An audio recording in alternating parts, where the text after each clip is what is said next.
अल्हम्दुलिल्लाहि रब्बिल आलमीन वस्सलातु वस्सलामु अला रसूलिहि मुहम्मद व अला आलिहि व सहबिहि अजमईन अम्मा बाद। सहीहैन की रिवायत है, बुखारी और मुस्लिम की। आप सल्लल्लाहु अलैहि वसल्लम ने खबर दी, यतबउल मय्यित सलासतुन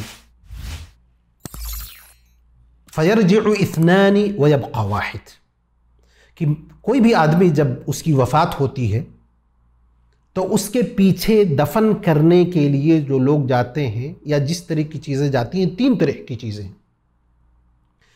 उसके अहल अयाल, घर वाले, उसका माल, उसका अमल।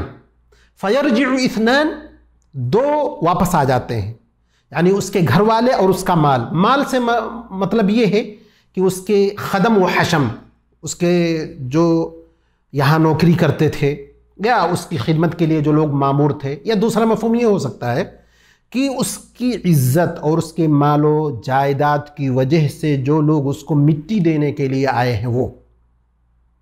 तो ये दोनों किस्म के लोग वापस आ जाते हैं।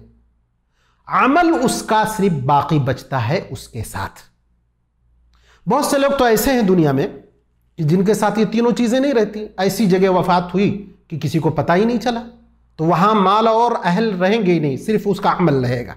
तो अगर देखा जाए तो मरने से लेकर के आखिरत की पूरी ज़िंदगी में इंसान का अमल उसके लिए काम करेगा, उसके काम आएगा।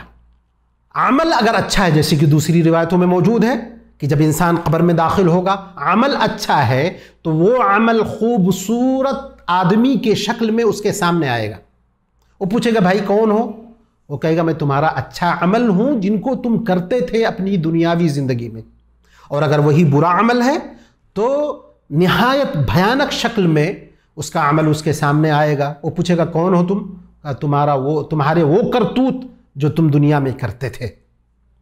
इस हदीस से ये बात हमको जहन नशीन कर लेना चाहिए कि वो चीज़ जो मरते ही हमारा साथ देगी, उस चीज़ पर हमको ज़्यादा ध्यान देना चाहिए।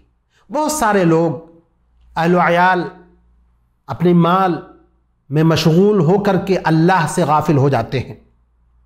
और इस मजमून को जो हदीस में मौजूद है, दूसरी आयतों में भी जिक्र इसका किया गया है। अल्लाह तबारक व तआला ने फरमाया, वमा अमवालुकुम वला औलादुकुम बिल्लती तुक़र्रिबुकुम इंदना ज़ुल्फ़ा इल्ला मन आमन व अमिला सालिहा। तुम्हारे माल और तुम्हारे अहलो अयाल अल्लाह से तुमको करीब नहीं कर सकते सिवाय इसके कि तुम ईमान लाओ और अच्छा अमल कर लो। तो ये ईमान लाना और अच्छा अमल करना ही अल्लाह से कुर्बत के ज़रिया है, और माल दौलत, अहलो अयाल ये काम नहीं आएंगे आखिरत में। तो एक मोमिन बंदा को ये बात जहन नशीन कर लेनी चाहिए और इस बात की तैयारी करनी चाहिए। मिसाल के तौर पर उसको कब्र में जाना है, पहली मंजिल, कि जिसके बारे में प्यारे हबीब सल्लल्लाहु अलैहि वसल्लम ने फरमाया कि कब्र पहली मंजिल है। अगर वो कामयाब हो गया इंसान उसमें, तो आगे कामयाब होने के चांसेस हैं, वरना अगर उसमें नाकाम हुआ तो आगे तो और ज़्यादा नाकामी का सामना उसको करना है। तो जैसे कब्र के जो अज़ाब हैं, हदीस शरीफ में आता है, सहीहैन में है, बुखारी और मुस्लिम में, आप सल्लल्लाहु अलैहि वसल्लम ने फरमाया कि दो चीज़ों की वजह से अक्सर लोगों को कब्र के अज़ाब होती है, कब्र का अज़ाब होता है। पहली चीज़, पेशाब के छींटों से परहेज़ी इंसान ना करे, ना बचे। और दूसरी चीज़ ये है कि गीबत करे, चुगलखोरी करे, दो आदमियों को बुराई करके लड़ा दे। तो इन दोनों चीज़ों से बचना चाहिए इंसान को।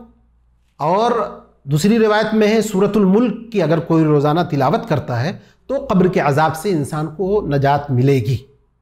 इसी तरह पुल सिरात में क्या क्या चीज़ें उसके काम आएंगी, उसका ध्यान रखना चाहिए। रोज़े महशर के में जब अल्लाह तबारक व तआला के अर्श के साए के सिवा कोई साया ना होगा, वहाँ उसके लिए सामान करना चाहिए। खुद चुपके से सदका करना, अल्लाह के तक़वा का एतबार करके बुराई में ना पड़ना, आपस में सिर्फ दीन की बुनियाद पर महब्बत करना, ये सारी चीज़ें हैं जो रोज़े महशर में इंसान को कामयाबी दिलाएंगे या अर्श का साया मुहैया करेंगी। तो हमको इन सारी चीज़ों का ख्याल रखना चाहिए और अपने अपनी कामयाबी का ज़रिया पैदा करना चाहिए, अपने अमाल के ज़रिए और अपने इखलास के ज़रिए। अल्लाह तबारक व तआला से दुआ है कि अल्लाह तबारक व तआला हमारी बख्शिश फरमाए और हमें उन अमाल की तौफीक अता फरमाए जो आखिरत में हमारे काम आ सकें।